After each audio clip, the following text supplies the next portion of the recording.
তো সেই জায়গাতে এই রাষ্ট্র যারা চালান এবং চালিয়েছেন গত 53 বছর ধরে, তাদের মধ্যে এই সেবা খাতটাকে রাষ্ট্রের উপযোগী করবার যে আয়োজন, তারপরে হচ্ছে সদিচ্ছা, তার প্রত্যেকটা জিনিসের ঘাটতি আমরা দেখতে পাচ্ছি।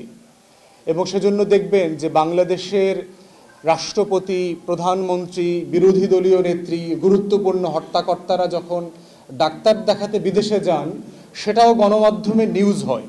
এখানে আমাদের গণমাধ্যমের ভাইরা আছেন।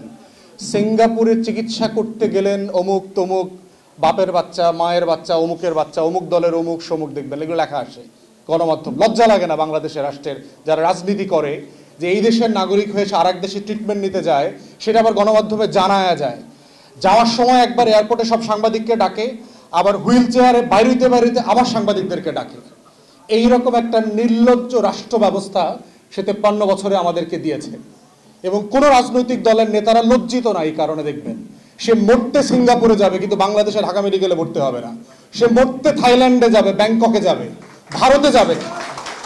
সে মরবার জন্য মাউন্ট এলিজাবেথে যাবে, লাশ হওয়ার জন্য বিমান ভাড়া করে প্রাইভেট হেলিকপ্টারে যাবে, তারপর বাংলাদেশের স্বাস্থ্য খাতকে সে ভালো করবে না। এইটাকে সে দুনিয়ার সম্মত বানাবে না। আর কাবিল বাংলাদেশের একমাত্র ইউএল এবং ভিডি সার্টিফাইড কেবল, যা A গ্রেড LME রেজিস্ট্রেশন। আমি লম্বা সময় ইংল্যান্ডে থেকেছি, আমি তো কোনোদিন শুনে নাই যে রানী ট্রিটমেন্ট করতে আমেরিকা যাচ্ছেন, রাজার ছেলেরও জ্বর হয়েছে তো ট্রিটমেন্ট করতে জার্মানিতে যাচ্ছেন। এটা তো শুনি নাই কখনো। মালয়েশিয়াতে যখন মাহাতির মোহাম্মদ দায়িত্বে ছিলেন, ওনার একটা খুব মেজর অপারেশনের প্রয়োজন ছিল। আমি তো ডাক্তারি টার্মটা ভুলে গেছি।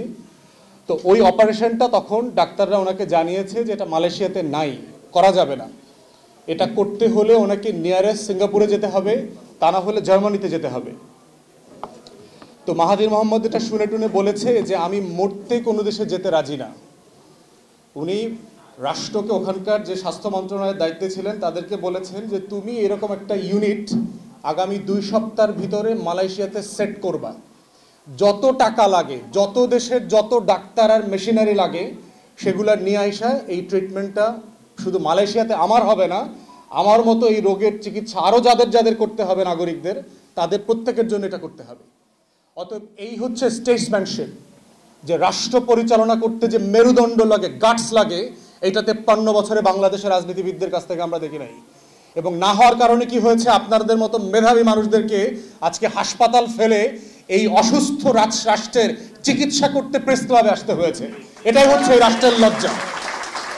যদি এই রাষ্ট্রের মেরুদণ্ড থাকতো, এই রাষ্ট্রের রাজনীতিবিদদের যদি ন্যূনতম মর্যাদাবোধ, সম্মান থাকতো, তাহলে তারা এই দেশে মরতো, গ্রামে মরতো, রাস্তায় মরতো, প্লেনে হেলিকপ্টার করে আরেক দেশে মরতো না। আর দেশের সবচেয়ে গুরুত্বপূর্ণ প্রফেশনালদেরকে এএনইর সার্ভিস থেকে ডেকে এনে রাষ্ট্রের চিকিৎসা এবং প্রতিবাদ করবার জন্য প্রেস ক্লাবে আজকে শত শত হিসাবে হাজির হইতে হইতো না। এটা রাষ্ট্রের জন্য খুবই লজ্জাজনক।